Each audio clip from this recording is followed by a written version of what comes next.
नमस्कार, मैं हूं आशी, आपकी एआई एंकर। आप सभी दर्शकों का दस्तक न्यूज में स्वागत है। आप देख रहे हैं देश का पहला एआई व्हाट्सएप बुलेटिन। तो चलिए शुरुआत करते हैं आज की खबरों की। जिला कलेक्टर रोशन कुमार सिंह ने समय अवधि पत्रों की विभागवार समीक्षा कर संबंधित अधिकारियों को निर्देश दिए कि प्राप्त शिकायतों का समय पर निराकरण किया जाना सुनिश्चित करें। सीएम हेल्पलाइन एवं समाधान ऑनलाइन की शिकायतों का निराकरण भी समय सीमा में किया जाए। प्रकरणों के निराकरण में लापरवाही बरतने पर संबंधित के खिलाफ अनुशासनात्मक कार्रवाई की जाएगी। टीएल बैठक में बताया कि अंतर्राष्ट्रीय महोत्सव का आयोजन 1 से 3 दिसंबर तक होगा। कार्यक्रम का शुभारंभ 1 दिसंबर को प्रस्तावित कार्यक्रम अनुसार डॉक्टर मोहन यादव के मुख्य आतिथ्य में संपन्न होगा। इस दिन गीता प्रेमी श्री कृष्ण परंपरा के आचार्यों की सन्निधि में श्रीमद् भागवत गीता के 15वें अध्याय का स्वर पाठ किया जाएगा। बैठक में बताया गया है कि 3 दिवसीय अंतर्राष्ट्रीय गीता महोत्सव का आयोजन दशहरा मैदान में आयोजित होगा। उज्जैन के शासकीय इंजीनियरिंग कॉलेज में देर रात को 3 प्रोफेसरों के द्वारा छुट्टी होने के बावजूद बिना परमिशन के प्रवेश करने का मामला सामने आया। सूचना मिलने पर प्रिंसिपल ने कॉलेज के मुख्य गेट के बाहर ताला जड़वा दिया।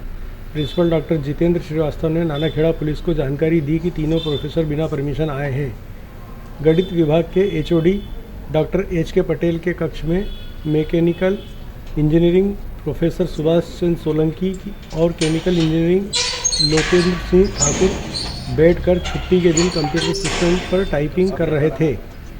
प्रिंसिपल ने आरोप लगाए हैं कि तीनों डॉक्यूमेंट के साथ छेड़छाड़ कर रहे थे। तीनों देर रात तक कॉलेज के कक्ष में ही रहे।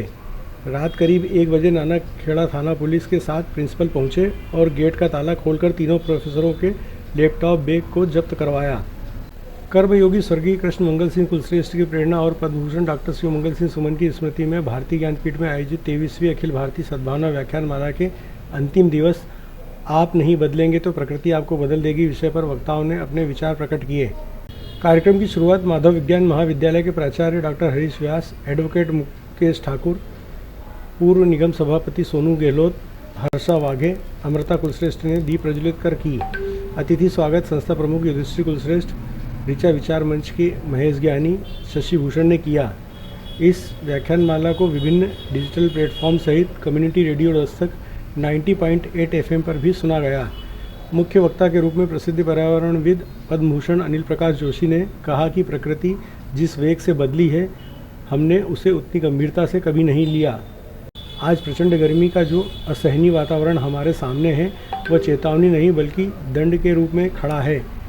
कभी वर्षा ऋतु के गीत गाए जाते थे, उसकी प्रतीक्षा उत्सव की तरह होती थी, पर अब वही वर्षा विनाश लेकर लौट रही है।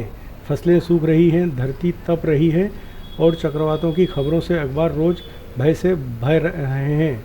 यह प्रकृति का दंड है जिसे हम सब भोगने को विवश हैं। प्रकृति के इन प्रचंड संकेतों को न समझें तो विनाश की ओर बढ़ना तय है। श्री जोशी ने कहा कि अब भी समय है। यदि हम स्वयं को बदलेंगे तभी प्रकृति हमें बचने का निर्णय लेगी, वरना आप नहीं बदलेंगे तो प्रकृति आपको बदल देगी। समारोह की अध्यक्षता करते हुए प्रसिद्ध कुचिपुड़ी नृत्याचार्य पद्मश्री जयराम जी ने कहा कि जब प्रकृति हमें अपने संतुलन की ओर लौटने का संदेश दे रही है, उसी समय हमारी संस्कृति और कलाएं भी हमें अपनी जड़ों से जुड़ने की प्रेरणा देती हैं। विविध कलाओं वाला हमारा देश वास्तव में इंद्रधनुष की तरह है। हमारे देश की नृत्य कला, शिल्पकला सभी अत्यंत विविध, समृद्ध और सदियों की साधना से निर्मित हैं। हमारे शास्त्रीय नृत्य देव देवताओं और देवियों से प्रेरित होते हैं। चारों वेदों में जो बताया गया है, उन्हीं के आधार पर इनकी संरचना बनी है। हमारे संगीत का मूल भी वेदों से ही उत्पन्न हुआ है। नगर निगम द्वारा आयोजित कार्तिक मेले में रविवार को अखिल भारतीय कवि सम्मेलन का आयोजन किया गया, जिसमें देर रात तक कवियों द्वारा काव्य पाठ किया गया। कवि सम्मेलन का शुभारंभ महापौर मुकेश टटवाल, निगम अध्यक्ष कलावती यादव, भाजपा नगर अध्यक्ष संजय अग्रवाल, समिति संयोजक सुरेंद्र मेहर एवं उपस्थित अतिथियों द्वारा दीप प्रज्वलित कर किया गया। उपस्थित कवियों को महाकाल का दुपट्टा ओढ़ाकर एवं पुष्पमाला पहनाकर अतिथि स्वागत की परंपरा निभाई गई। इसके बाद शुरू हुआ कवि सम्मेलन रात करीब 3 बजे तक चलता रहा। मुंबई से आए एहसान कुरैशी ने अपने अंदाज में उज्जैन वासियों की तारीफ की। एहसान कुरैशी ने कहा कि नीम का पेड़ चंदन से कम नहीं और हमारा उज्जैन किसी लंदन से कम नहीं।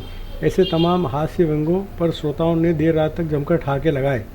69वीं राष्ट्रीय शालेय मल्लखंब प्रतियोगिता का शुभारंभ लोकमान्य तिलक विद्यालय ग्राउंड में किया गया। 5 दिवसीय इस स्पर्धा में देश के 18 राज्यों के 500 से अधिक खिलाड़ियों हिस्सा ले रहे हैं, जिसमें सबसे ज़्यादा अंडर 14 की संख्या है। इनके अलावा अंडर 17 व अंडर 19 के बच्चे भी हैं।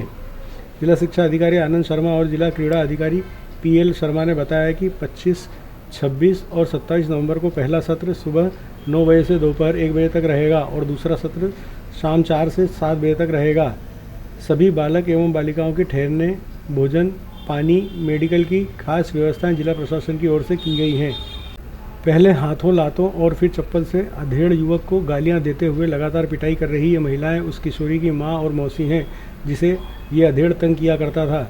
जिस वक्त आरोपी की पिटाई हो रही थी, मौके पर पुलिस भी खड़ी थी और तमाम तमाशबीन भी जमा थे, लेकिन किसी की हिम्मत नहीं हुई कि आरोपी को महिलाओं के चंगुल से छुड़ा लें।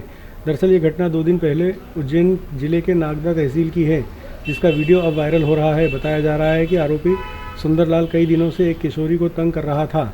वह किशोरी का पीछा करते हुए अभद्र भाषा का प्रयोग करता और पीड़िता पर अश्लील कमेंट करता था।